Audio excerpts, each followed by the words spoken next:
변계량의 시조 내가 좋다고 그냥 평시조야 평시조인데 이 작품은 다분히 교훈적이지 교훈적 유교적 가르침을 하고 있어요. 유교적 가르침 남을 대하는 태도 그 다음에 지조 뭐 이런 거 있잖아. 그 다음에 자신의 본성을 지키며 살아갈 것을 다짐하는 그런 교훈적인 내용의 시조야.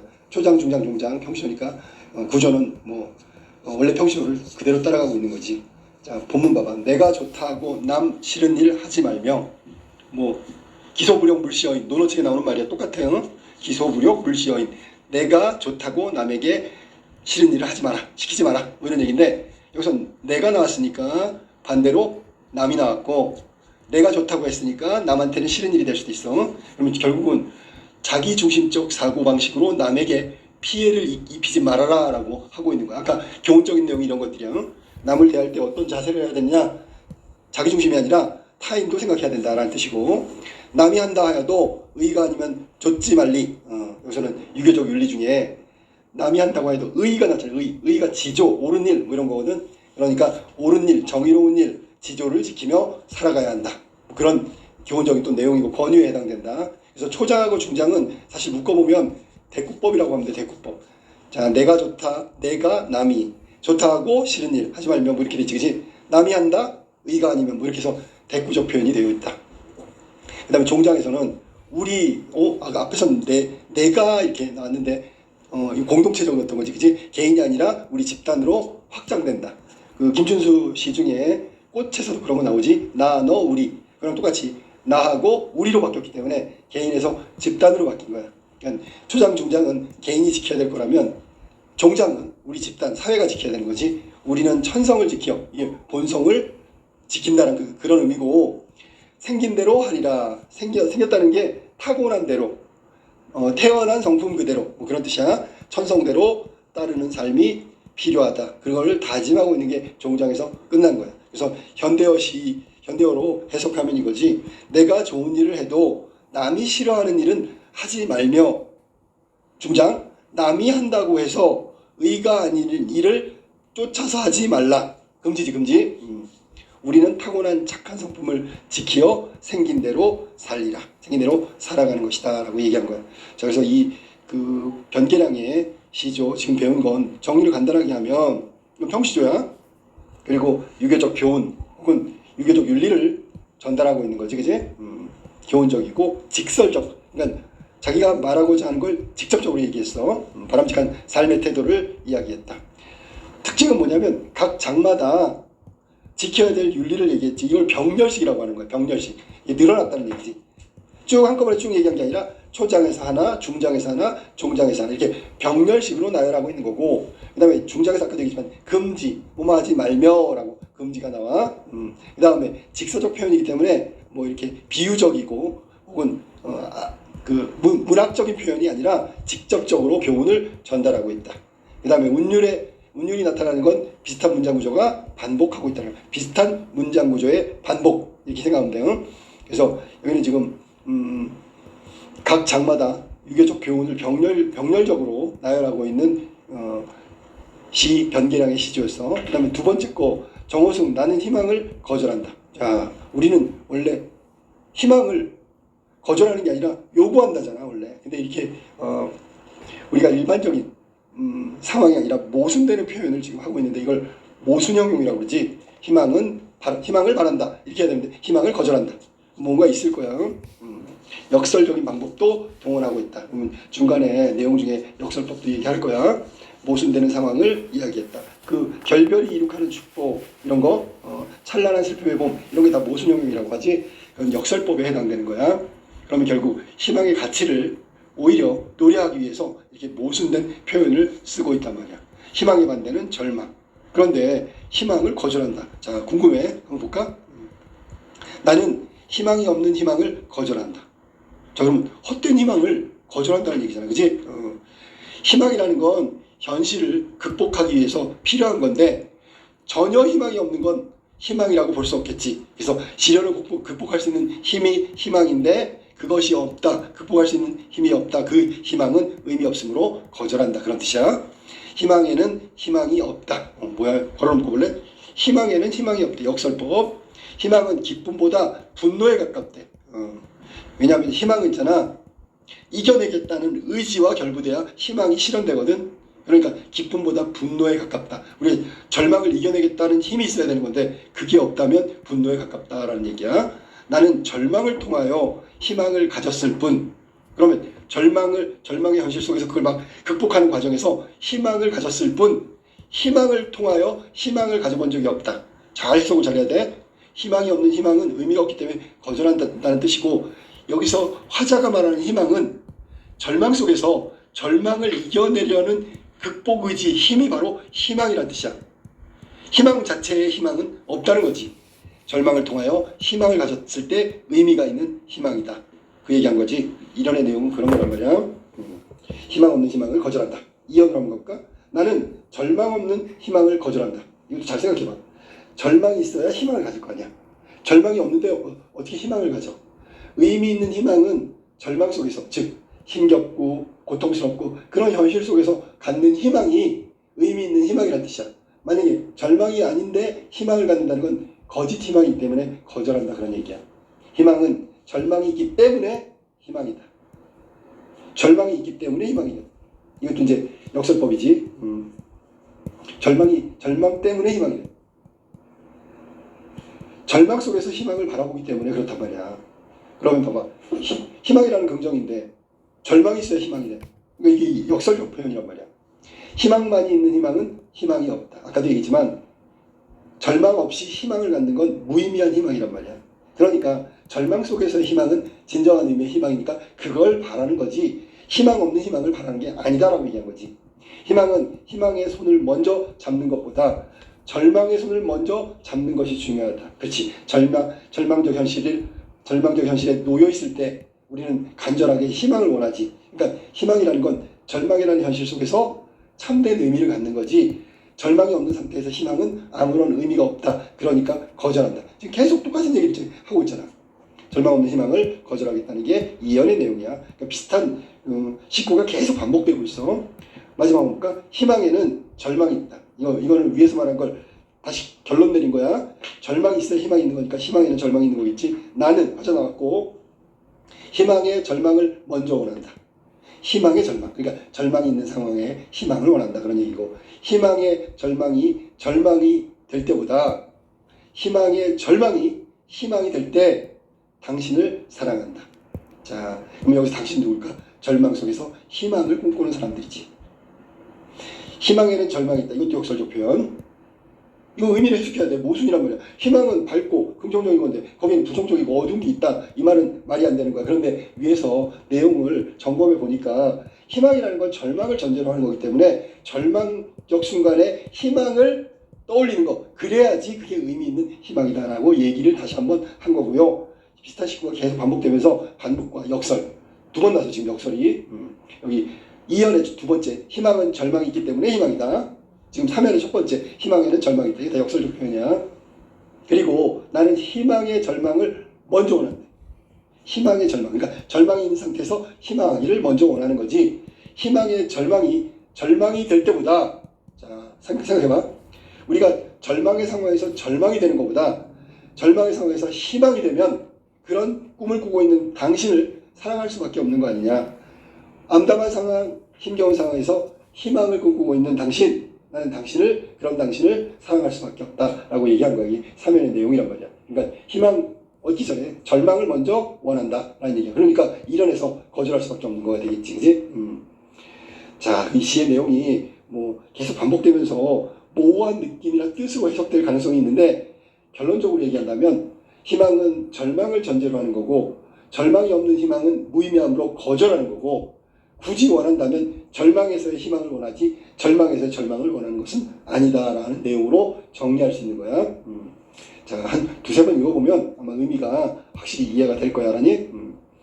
그 다음에 지금 배운 희망을 거절한다, 이 내용을 살펴보니까 이 시의 특징적인 부분이 있어. 뭐냐면 아까 얘기했던 모순형용의 역설법이 등장한단 말이야. 그럼 역설법을 왜 썼을까? 주제를 효과적으로 전달하기 위해서 역설법을 사용했고, 한 두 번 정도 아까 시 문장을 내가 얘기해줬지, 그지? 그 다음에 비슷한 문장 어구가 계속 반복된단 말이야. 근데 정확하게 일치하진 않아. 그러니까 변주 혹은 변형이라고 해야 되겠지. 비슷한 어구의 변주 혹은 변형되면서 계속 반복되고 있다. 반복은 의미 강조겠지. 운율도 나타나지만 운율은 기본이고요. 그 다음에 동일한 시어가 또 반복됐어. 희망 계속 나오죠. 절망 계속 나오죠. 없다 계속 나오죠. 이것도 운율을 만든다.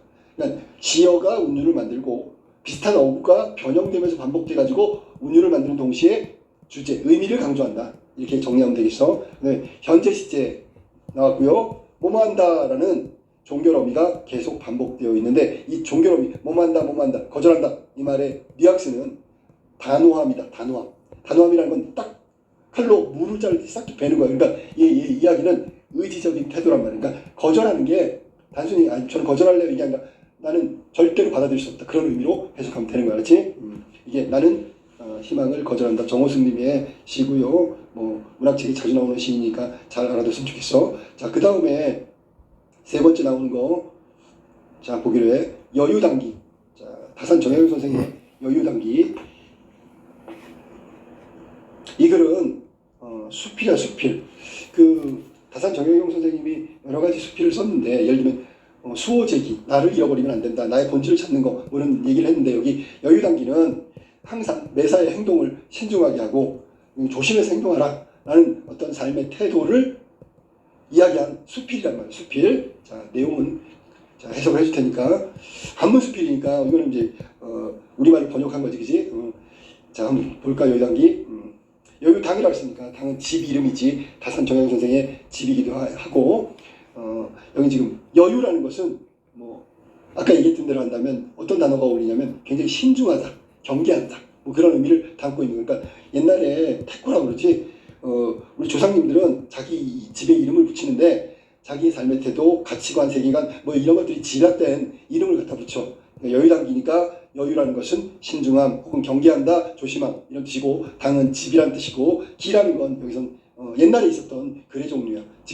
지금으로 한다면 수필, 한문으로 돼 있으니까 한문 수필이다라고 생각하면 되고 자신의 평소의 삶, 일상적인 삶에 대해서 돌아보는 성찰의 의미가 강한 글이다. 한번 볼까? 자기가 하고 싶지 않으나 부득이하게 해야 하는 것은 그만둘 수 없는 일이요. 하고 싶지 않은데 그만둘 수 없는 일이 있어. 자기가 하고 싶은데 남이 알지 못하게 하기 위해 하지 않는 것을 그만둘 수 있는 일이다. 봐봐.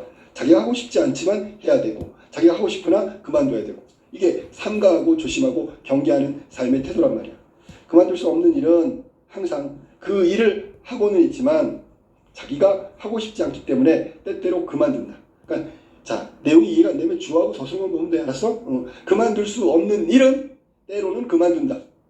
그만둘 수 없는데 그만두게 된다고.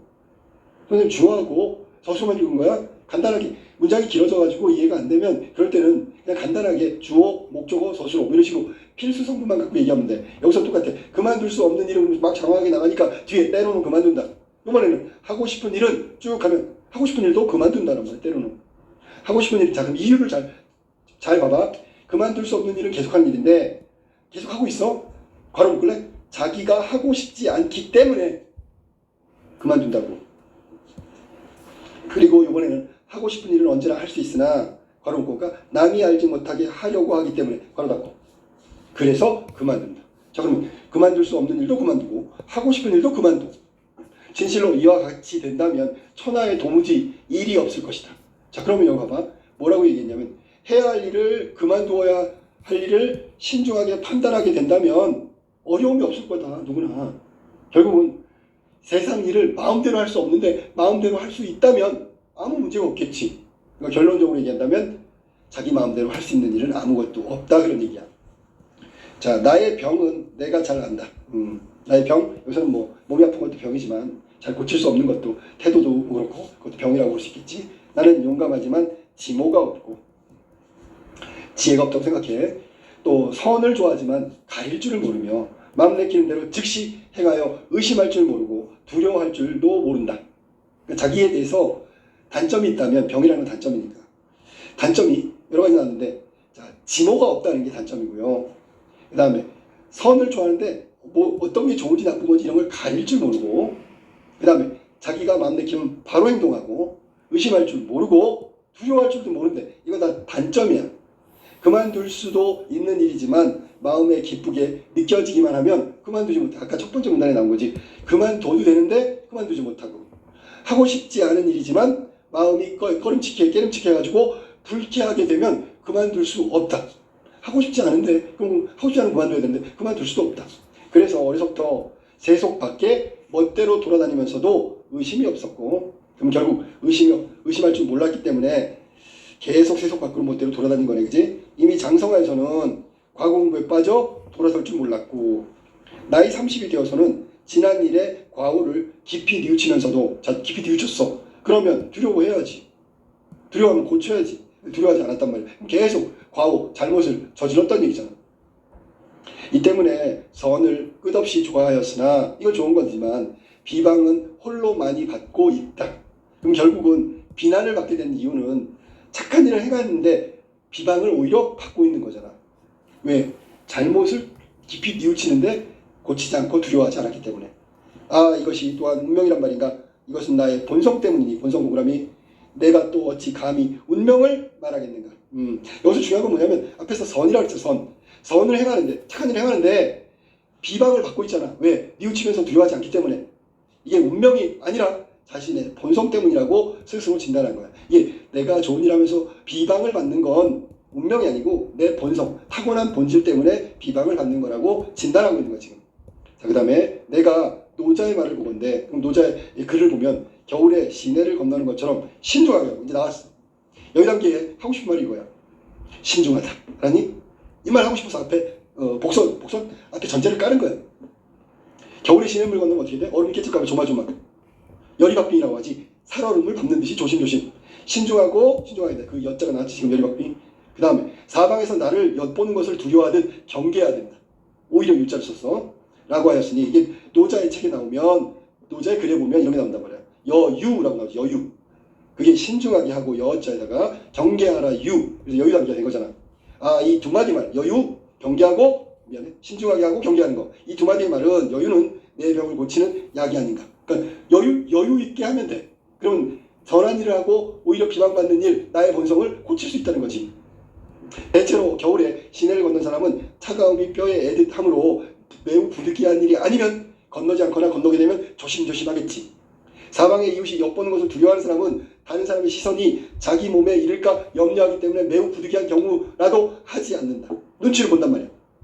그래서 여유 단계의 여유의 의미를 지금 노자의 말을 빌어서, 노자의 책 속에 있는 말을 빌어서 그 뜻을 설명하고 있는 거야.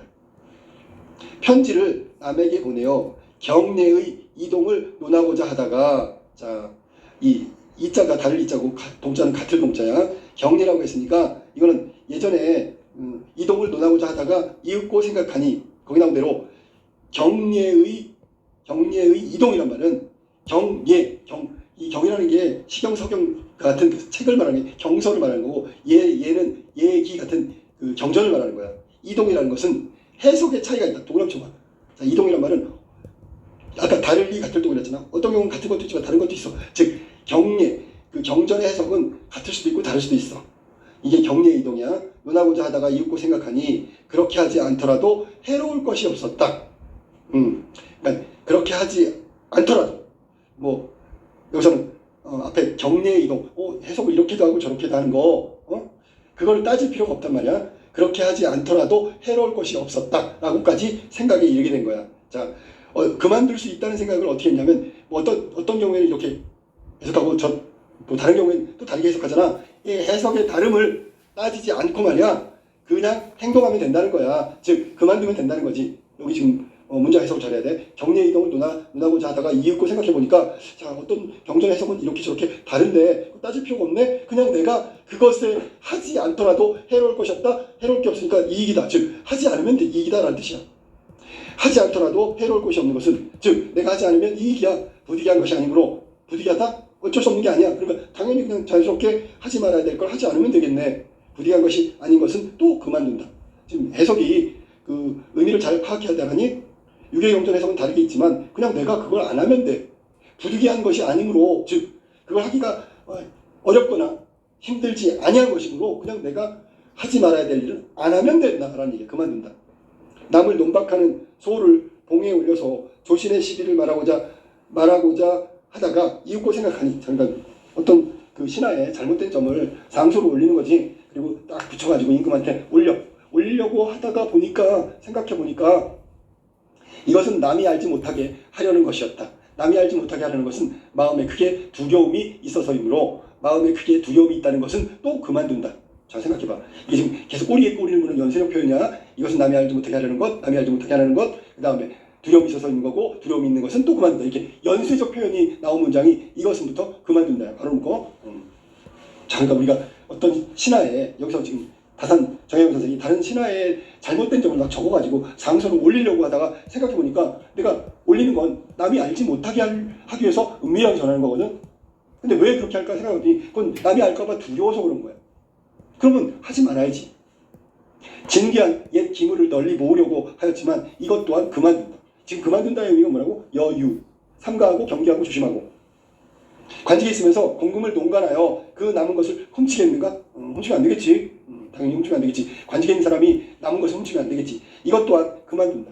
지금 계속 그만둔다. 그 얘기를 하고 있잖아. 맞지, 그치? 위에서 말한 대로 그 경전 해석이 다르다고 해서 다르니까 그걸 따질 필요가 없단 말이야. 부득이한 경우가 부득이한 것이 아니니까 그만두는 게 그냥 그만두면 되는 거라고. 상소도 그만두면 되는 거고. 그 다음 옛 진귀한 기물을 모이는 것도 그냥 그만두면 되는 거고. 관직의 공금을 훔치는 것도 그만두면 되는 거야. 모든 마음에서 일어나고 뜻에서 싹트는 것은 매우 부득이한 것이 아니면, 어쩔 수 없이 해야 되는 거 아니면, 이런 얘기야. 그만두며 매우 부득이한 것일지라도 남이 알지 못하게 하려는 것은 그만둬야 된다고. 그럼 결론적으로 얘기한다면 뭐 여기서 지금 몰래 다른 사람이 모르게 뭔가를 하는 거, 이런 거 다 그만둬야 된다고. 진실로 이와 같이 된다면 천하에 무슨 일이 있겠는가? 아무 일이 없지요. 결론적으로 남이 알지 못하게 하는 일들은 다 그만두는 게 좋아. 이게 마지막에 깨달은 결론이야. 알았니? 왜냐하면 그만두어야 할 일이었기 때문에 그만두어야 한다는 뜻을 마지막에 깨닫게 된 거야. 알았니? 자, 내가 이 뜻을 얻은 지 60년 되는데 뜻을 얻었다는 건 깨달은 거지. 이것이 뭔데? 여유지. 노자의 말에 여와 유. 여유당에 편액으로 달려고 했다가, 자, 깨달은 말을 편액으로 달려고 했다가, 편액이라는 게 이제 쭉 편 액자겠지. 이윽고 생각해보니 그것도 그만둬야 되겠어. 초천에 돌아와서야 문미에 써서 붙이고, 자, 여유당 벽에다가 편액으로다가 걸어놓으려고 하다가 그거 그만두고 있지요. 초천에 돌아와서야, 이건 초천은 고향이야, 고향에 돌아와서야 문미라 그랬지. 미가 원래 사람으로 한다면 미간을 말하는 건데, 여기는 그 창문 위에 가로로 되어 있는 그 막대기 나무를 말하는 건데, 거기에다가 편액까지는 아니고 써서 붙여놨단 말이야. 뭐라고? 아울러 뭘 붙였어? 여유당이라고 써야 되겠지, 그치? 아울러 이름 붙인 까닭을 적어서 어린 아이들에게 보인다. 그래서 결국 고향 초천에 돌아와서야 그 창문 그 나무에다가 여유당이라고 적어서 붙였어. 그러니까 나한테 다산 정영 선생님은 아이들을 가르쳤기 때문에 거기 오는 아이들이 그걸 보고 배우라고 적어놓은 거야. 알겠지? 결국 여유당이라는 그 집 이름을, 그 자신의 거처의 이름을 여유당으로 붙인 까닭을 설명하는 기다. 아까 뭐랬어? 옛날에 있었던 글의 종류인데 지금은 없고, 지금으로 따진다면 수필에 가깝다라고 얘기했지. 그 다음에 경계하고 조심하는 삶에 대해서 과거의 일을 떠올리면서 성찰하고 있는 거야. 그리고 삶의 태도를 여유, 이걸 찾고자 하는 마음, 거기서 집 이름을 여유당이라고 지어서 붙였다는 걸 설명하고 있는 거야. 그렇지?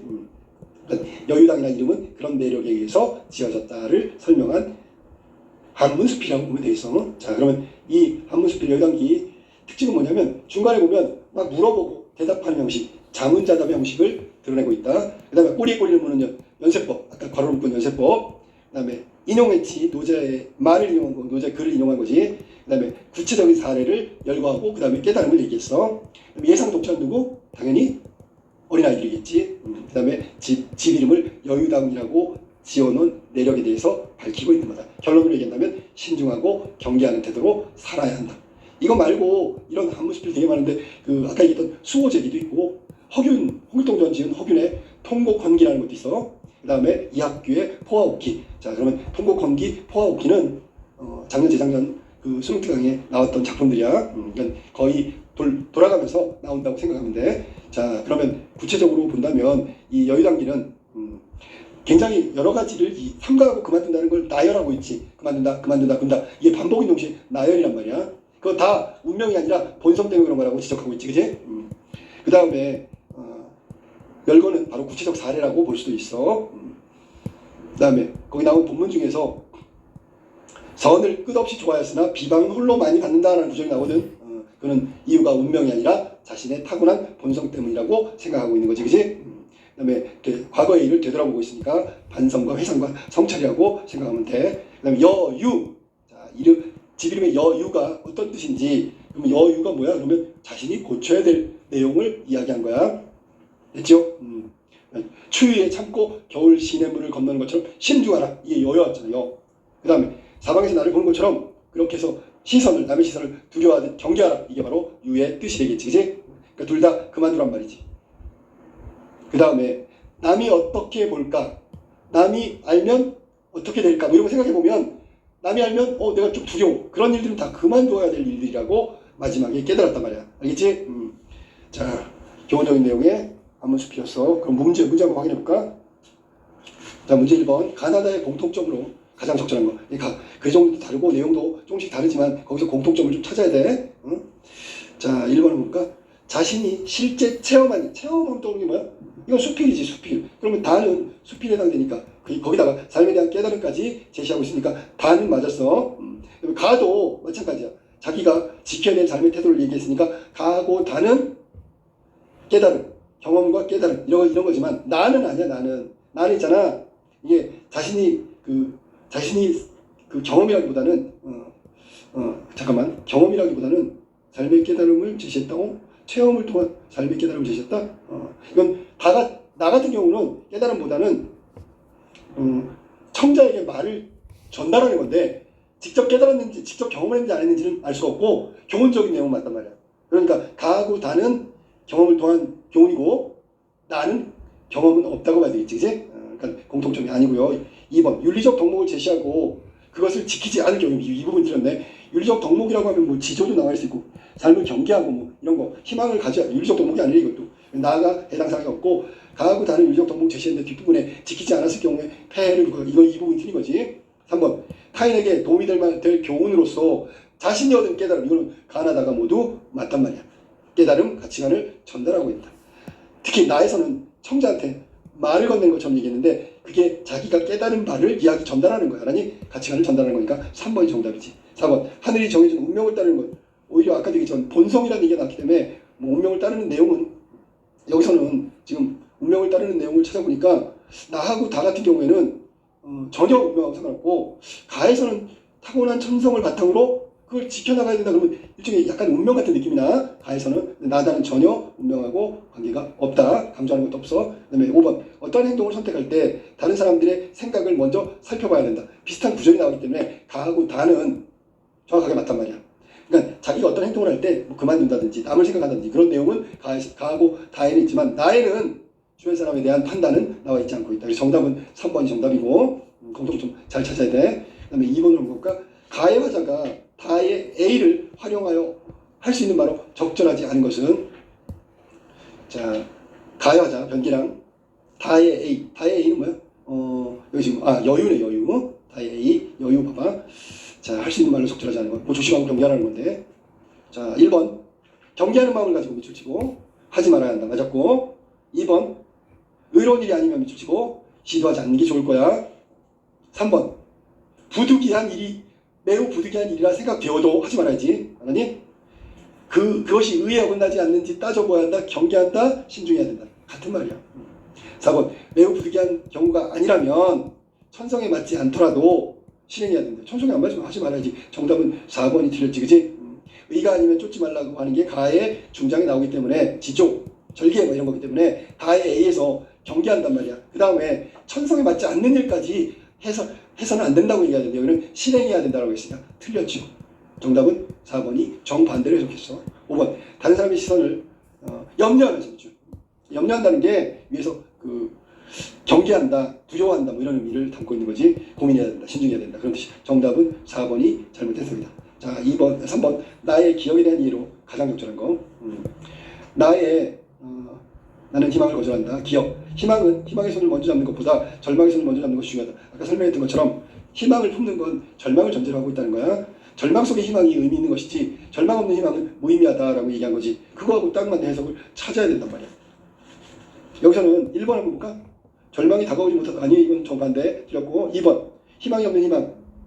절망의 손을 먼저 잡는 사람은 절대 희망을 이룰 수 없다고. 반대지. 이것도 절망의 손을 먼저 잡는 사람이 그 절망 속에서 희망이 더 중요한 거지. 희망 속에 희망은 의미가 없다고 했으니까. 3번 절망을 겪지 않은 사람은 간절함이 부족하기에 절망을 충분히 겪은 후에 생겨난 희망이야말로 진정한 희망이다. 내가 아까 해석했던 거랑 똑같이 정답은 3번이다. 4번 절망의 끝에는 언제나 희망이 놓여있으므로. 아니지. 그럼 절망을 겪고 있으면 희망은 자연스럽게 오는 거야? 그게 아니잖아. 절망 속에서 희망을 간절하게 원해야지. 그 희망을 가지고 절망을 극복해야지. 여기 지금 봐봐. 절망은 항상 희망이 온다는 뜻이잖아. 이것도 해석이 틀렸지, 그지? 5번 절망 속의 희망은 상황을 개선할 수 있지만 아니지. 있고 그래야지. 이것도 틀렸지, 그지? 기대감을 품지 않으면 어떻게 해? 그럼 절망을 이겨낼 수 없겠지. 정답은 3번이 정확한 해석이야. 그 다음에 4번 다의 비에 대한 설명. 다의 비 한번 볼까? 이건 다 그만둔다는 얘기잖아, 그지? 아까 신중하고 경계하면서 그만둬야 된단 말이야. 적절하지 않은 것. 자, 부득이한 것이라도 그만둬야 된다는. 자, 1번 봐봐. 스스로 떠올린 질문이 자문자답. 아까 얘기했던 글의 특징이야. 그게 어디 나오냐면 B에 거기 쭉 있다 보면 맨 마지막 문장이네, 그지? 진실로 이와 같이 된다면 천하에 무슨 일이 있겠는가? 없다라는 의미를 갖고 있는 거야. 자문자답 맞았고 2번 과거에 저진 잘못을 나열하면서 실패를 겪은 이유를 타인의 시각에서 보는 게 아니라 스스로 되돌아보면서 성찰한 거니까 타인의 시각이 틀렸지 지금. 3번 하려고 마음먹은 것은 멈추고 그만두면 좋겠다고 생각되는 상황을 사례를 들어 나열하고 있다. 그만두어야 되는 것들을 사례를 나열하고 있다. 맞았지? 4번 연세법 아까 나왔던 구절이고요. 5번 앞으로 긍정적인 변화가 일어날 것을 기대하면서 의무용점 밑줄 치고 서희법 강조. 자, 주장을 부각하고 있다. 부각이란 말이 강조를 의미하는 거야. 자, 해석은 다 맞았는데 2번이 틀렸다. 타인의 시각에서 따지는 게 아니라 스스로 성찰 과정이다. 자, 그럼 5번 할까? 보기를 바탕으로 다를 이해한 내용으로 가장 적절한 거. 사실은 여유단기가 제일 어려워요. 여기서. 기는 대상을 관찰하고 기록하여 영구히 기억 동그라미. 그 목적으로 한 한문양식이다. 한문수필. 기가 다룬 대상은 특정 인물, 사건, 물품, 풍경. 우선 물품은 아니지만 집이란 말, 집 이름. 기의 문체적 특징을 다른 한문양식과 비교하여 다음과 같이 말하기도 한다. 그러면 기반이 가지고 있는 문체적 특징이지. 감상을 주로 적는 부와 비슷하면서도. 자, 밑줄 쳐. 감상. 이건 부도 글의 종류 알아니? 한문의 종류라고. 비슷하면서 화려하지 않고 3분의 2를 밝히는 논과 비슷하며. 자, 그러면 뭐라 해야 돼? 화려하지 않고 3분의 2를 밝히는. 요거는 논이 안 논. 알아니? 사건의 자치와 관련하여 요지를 드러내는 서. 자, 사건의 자치 밑줄 치고. 이게 내력이란 말이야. 서. 그럼 지금 부와 논과 서. 이런 다른 글의 종류에 갖고 있는 기의 특징이란 말이야. 처음이나 끝부분을 가볍게 다루지 않고 사적을 기억하기 위해서 새기는 비 동그라미. 그러면 지금 4가지 글의 종류가 나왔는데 그 4가지 글의 종류가 갖고 있는 특징을 다 갖고 있네, 기는. 자, 이를 통해 기라는 양식에 나타나 있는 글쓴이의 서술 태도와 지필 목적을 알 수 있다. 다 해서 저게 지은 기의 하나로 여유단기. 초천에 돌아와 고향에 돌아와 살게 된 글쓴이가 자신이 머무는 집의 이름을 그것과 관련해서 깨달음을 기록한 것이다 라고 얘기한 거지. 자, 1번 볼까? 여유당이라는 집을 짓는 과정. X. 집을 짓는 과정이 아니라 이름 짓는 과정이지. 2번 초천으로 돌아와 살게 된 집 여유당의 이름을 붙인다. 그렇죠? 이름을 붙인다. 맞았어. 자신이 왜 그런 이름 붙이려고 하는지 이게 내력이란 말이야. 잊지 않고 기억하는 거지. 자, 위에서 나와 있는 부와 논과 서와 비 중에서 기억이라면 기억. 정답 2번이 여유당이라고 지은 것에 대한 설명으로 적절하지. 3번 자신의 업적에 대한 칭송하셨어. 자신이 왜 그런 이름 붙이려고 하는지 이게 내력이란 말이야. 잊지 않고 기억하는 거지. 자, 위에서 나와 있는 부와 논과 서와 비 중에서 기억이라면 기억. 정답 2번이 여유당이라고 지은 것에 대한 설명으로 적절하지. 3번 자신의 업적에 대한 칭송함에 내세우지 않고 있지만 뭐야, 이거 자신의 업적을 칭송하려고 지었다는 글의 종류는 없잖아. 아니? 이거 굳이 얘기한다면 여기서는 사적을 기억하기 위해서 비와 비슷하면서 칭송하지 않는다. 비가 좀 그런 비슷한데 자신의 깨달음을 절대적인 것이라고 단정해? 아니죠. 일반적인 기의 문체에서 벗어나 있군. 들었지? 왜냐하면 기를 설명하는데 기에서 잠깐 위에 볼까? 자, 그 종류 기를 한번 봐봐. 기를 설명하는데 문체적 특징을 얘기할 때 저런 내용이 없잖아. 무슨 예를 들면 절대적인 깨달음, 막 단정 이런 거 없잖아. 그거는 설명이 맞다고 하더라도 보기에는 없기 때문에 틀렸다고 보는 거야. 알았지? 그 다음에 4번 평소행동과 성품으로 인해서 생겼던 마음의 병을 사람들의 충고를 듣고 난 사람의 충고가 있어. 스스로 깨달았다니까. 그 다음에 5번 봐볼까? 여유당 초천이라는 편액을 자기 집에 붙이려고 했다가 그만두고 초천으로 돌아와서 살게 된 집에 붙인 편액을 붙이지 않았잖아. 편액은 저기 그 유배 갔을 때 붙인 거고 붙이려고 했던 거고 여기 와가지고 어디다 붙였어? 어디다? 문미에다 붙였잖아. 문미. 그 내용 지금 뭐라 그랬어? 편액에 붙일 걸 와서 붙였다 그랬잖아. 응? 자부심을 드러내야 돼. 뭐 그런 것도 아니죠. 깨달음을 얘기한 거지. 그래서 지금 5번 해석도 틀렸다. 그 다음에 초천으로 돌아와서 붙였다는 건 이것은 문미에다 붙인 거야. 알았니?